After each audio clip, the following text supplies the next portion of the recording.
আজকে আপনাদেরকে আমি একটা নতুনত্ব পটল ভাজা করে দেখাবো।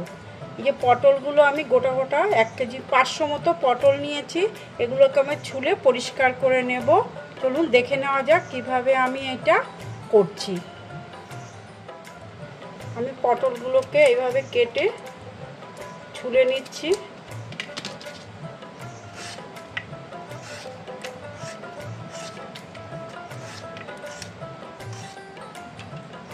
পটলগুলোকে আমি ছুলে পরিষ্কার করে নিয়েছি।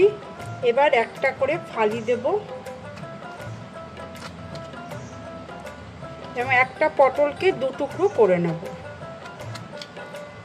পটলটাকে আমি এই বাটিটার মধ্যে নিয়ে নিচ্ছি। এর মধ্যে আমি হাফ চামচ মতো নুন দিয়ে দিলাম। এখানে আমি হাফ চামচ মতো হলুদ দিয়ে দিলাম। হাফ চামচ মতো আমি গোলমরিচের গুঁড়ো দিয়ে দিলাম। এখানে 1 চামচ মতো আমি কর্নফ্লাওয়ার দিয়ে দিলাম। হাফ চামচ মতো আমি এখানে চিনি দিয়ে দিচ্ছি। একটা ডিম ফাটিয়ে এখানে দিয়ে দিলাম। ধনে জিরে সব কিছু মশলা দিয়ে আমি একটা মশলা তৈরি করে রেখেছি, সেটা আমি এর মধ্যে হাফ চামচ মতো দিয়ে দিলাম।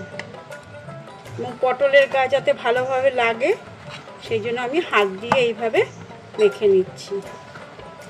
হাত দিয়ে মাখলে এটা সব জায়গায় লেগে যাবে। ওকে আমি ভালোভাবে এবার মিশিয়ে নেব।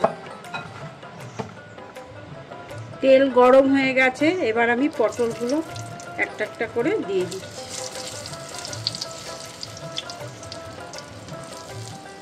এবার আমি একটু ঢেকে দিচ্ছি 2 মিনিটের জন্য।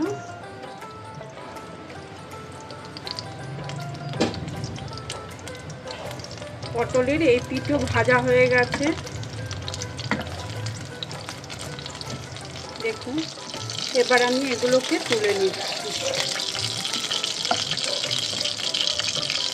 পটল ভাজাটা আমার রেডি হয়ে গেছে। এবার গরম গরম ভাতের সাথে ডাল দিয়ে এই পটল ভাজাটা দারুণ খেতে লাগবে।